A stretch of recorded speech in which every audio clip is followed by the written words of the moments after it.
Hello friends, welcome to Export Import Learning channel. And today in this session we will understand shipping line cargo arrival notice. जब भी हम कोई export करते हैं या import करते हैं, हमें कस्टम को इंटीमेट करना होता है। और जो कस्टम के रूल्स के अकॉर्डिंग हमें अपने डॉक्यूमेंट्स कस्टम में देने होते हैं और बिल ऑफ एंट्री फाइल करनी होती है। एक्सपोर्ट के केस में शिपिंग बिल फाइल करना होता है। तो यहाँ पे अंडरस्टैंड करने की चीज़ ये है कि जो गवर्नमेंट्स के रूल है, बिल ऑफ एंट्री फाइल होना, इसके अलावा डिलीवरी ऑर्डर्स लेना, इस प्रकार से शिपिंग लाइन्स के भी कुछ रूल होते हैं जो कि हमें फॉलो करने होते हैं। तो जब जैसे ही कार्गो इंपोर्ट के केस में सी पोर्ट पे आने वाला होता है, तो शिपिंग लाइन हमें कार्गो अराइवल नोटिस भेजती है। ठीक है, तो उस कार्गो अराइवल नोटिस में डिटेल्स होती है, इंपोर्टर की एड्रेस, एक्सपोर्टर का डिटेल्स, कार्गो की detail, HS code and time of ETA and ETD. Important उसका यही होता है कि शिपमेंट कब आने वाली है। ठीक है, तो ईटीडी और ईटीए उस पर मेंशन होता है। इसके अलावा आपका बीएल नंबर और अदर थिंग्स होती है जो कि बेसिक चीज़ें होती है। अब हम देखते हैं कि जो कार्गो अराइवल नोटिस आता है, तो शिपिंग लाइन हमें कैसे इंटीमेट करती है। ठीक है, तो शिपिंग लाइन हमें ईमेल के थ्रू हमें बताएगी इंपोर्टर को। जैसे you can see on the screen there are some points which are belong to this process. Okay, so here find attach arrival notice of subject shipment. Okay, there are any shipments. ठीक है, तो उसके लिए एक यहाँ पे एक arrival notice आया है ऑन दैट पर्टिकुलर शिपमेंट। ये आपका यहाँ पे पोर्ट ऑफ डिस्चार्ज पे आने वाली है, तो वो शिपिंग लाइन हमें ये इंटीमेट कर रही है कि be prepare for the import, जैसे कि डॉक्यूमेंटेशन, बिल ऑफ एंट्री और अदर थिंग्स। ओके,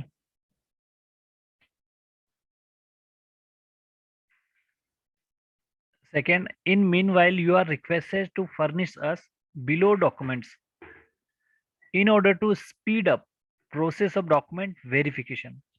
ठीक है, शिपिंग लाइन बताना चाह रही है कि हमें ये डॉक्यूमेंट आप प्रेजेंट करो आपकी जो डॉक्यूमेंटेशन वेरिफिकेशन प्रोसेस के लिए। तो ठीक है, वो डॉक्यूमेंट्स क्या है वो भी आपको उसमें नीचे मिलेगा। ठीक है, जो मेल उसमें आपको अलग से दिखा जाएगा कि ये डॉक्यूमेंट्स चाहिए। अब नेक्स्ट थर्ड है authorization of your CHA pertaining to subject shipment. ठीक है, इस सब पर्टिकुलर शिपमेंट के लिए अपने CHA को अथोराइज करो, सो दैट कि he can prepare for the custom clearance. Okay, next, request letter for DO release against HBL if in case of forwarders BL involved.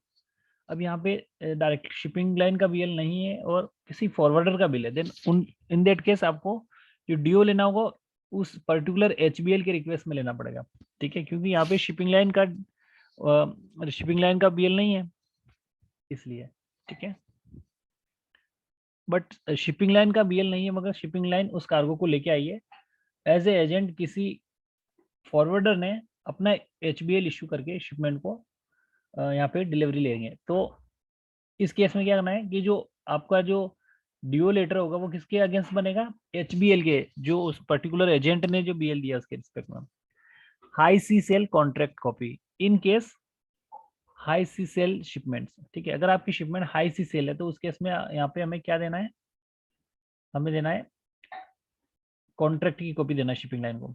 ठीक है, हाई सी सेल का एक अलग से वीडियो में बना रखा है, you can see this video, go to playlist. Okay, तो यहाँ पे समझने की बात है कि हाई सेल सी का जो जब शिपमेंट हमारी इंडिया पोर्ट पे आ गई है, तो हमने क्या किया कि हम यहाँ पे इम्पोर्ट होते हैं, लेकिन हमने ये कार्गो इंडिया में आने से पहले किसी और को भेज दिया, तो वो हाई सी सेल हुआ। अब इस केस में जो हमारे और एक्चुअल बायर के बीच में जो कॉन्ट्रैक्ट की कॉपी है वो इनको शिपिंग लाइन को देना है।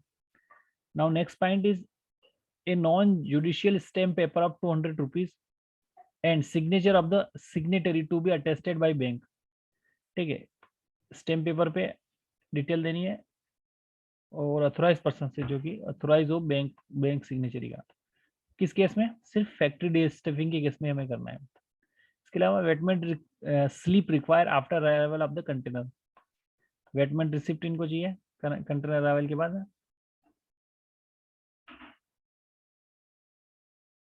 Others point also mention in this mail, जैसे कि कुछ नोट्स हैं इनके।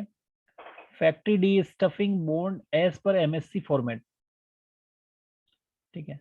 तो जो फैक्ट्री डिस्टर्बिंग बॉन्ड जो देना होगा इंपोर्टर्स को, वो एज पर एमएससी का जो फॉर्मेट है उस फॉर्मेट में देना है, ठीक है। इसके अलावा please note late due release charges of 1200 plus GST as per container applicable, okay, as per container applicable late due charges, okay.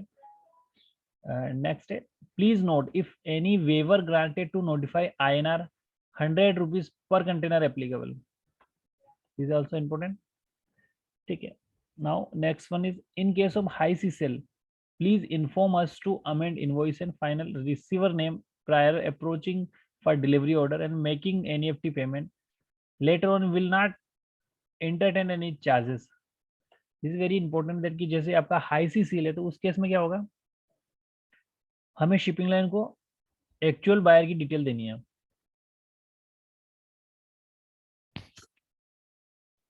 उस केस में होगा क्या कि जो कमर्शियल इनवॉइस और पैकिंग लिस्ट है we have to prepare on the name of actual buyer जो हमसे खरीद रहा है, क्योंकि हमने हाई सी सेल कर दिया शिपमेंट को किसी और को दे दिया है, तो वहाँ पे invoice and commercial invoice packing list हमें उस एक्चुअल बायर के नाम से प्रिपेयर करके शिपिंग लाइन को देनी है, प्लस इंपोर्टर को भी देनी है ताकि वो इंपोर्ट कर पाए, ठीक है। तो यहाँ पे यही लिखा है इसने कि in case of high sea sale please inform us to amend invoice and final receiver name in prior approaching, ठीक है। पहले से उनको बताना है कि एक्चुअल में कौन इसको शिपमेंट को किसको डिलीवर करनी है। इसके अलावा approaching for delivery order and making, जैसे डिलीवरी ऑर्डर के लिए क्या कि तभी तो शिपिंग लाइन उस पर्टिकुलर बंदे को डीओ देगी, ठीक है, इसलिए उसको डिटेल देना है। इसके अलावा making NEFT and RTGS payment, ठीक है, जब पेमेंट के लिए जो रिक्वेस्ट भेजेगी, क्योंकि पेमेंट तो उसको ही करना है आफ्टर ऑल, तो उसके लिए उसको रिक्वेस्ट उस नाम पे भेजेगी जो एक्चुअल बायर है। Letter on will not entertain any charge, okay. Next आपका है on carrier charges and destination terminal handling charges to be increase from 25 May, that is also important, okay. So कुछ काफी इंपॉर्टेंट चीजें हमें पड़ेगी जब भी शिपमेंट हमारी पोर्ट पे आ जाती है, तो what things we need to keep in mind before arrival of the shipment, okay। So you can also see that some free detention charges and take screenshot of this screen for the purpose, okay। So इस session में हमने ये समझने की कोशिश की है कि जब हमारा कार्गो हमारे पोर्ट ऑफ डिस्चार्ज पे आ जाता है, देन उसके बाद का जो प्रोसीजर होता है कि शिपिंग लाइन हमें कार्गो अराइवल नोटिस देती है, या उससे पहले भी हो सकता है। तो ये कार्गो अराइवल नोटिस हमारे पास आता है तो हमें क्या क्या प्रिपरेशन करनी होती है एज पर शिपिंग लाइन के अकॉर्डिंग, वो हमें बताया गया। तो बेसिक कॉन्सेप्ट के अकॉर्डिंग देखें तो सबसे पहले हमें CHA ऑथराइज करना होता है, वो हमारी चेकलिस्ट फाइल करेगा, बिल ऑफ एंट्री फाइल करेगा, और उसके बाद में वो अपनी ट्रांसपोर्टेशन अरेंज करेगा। तो सारी चीज़ों को टाइमली प्रोसेस करने के लिए शिपिंग लाइन हमें कार्गो अराइवल नोटिस देती है। सो गाइज आज के सेशन में इतना ही। Thank you for watching the session.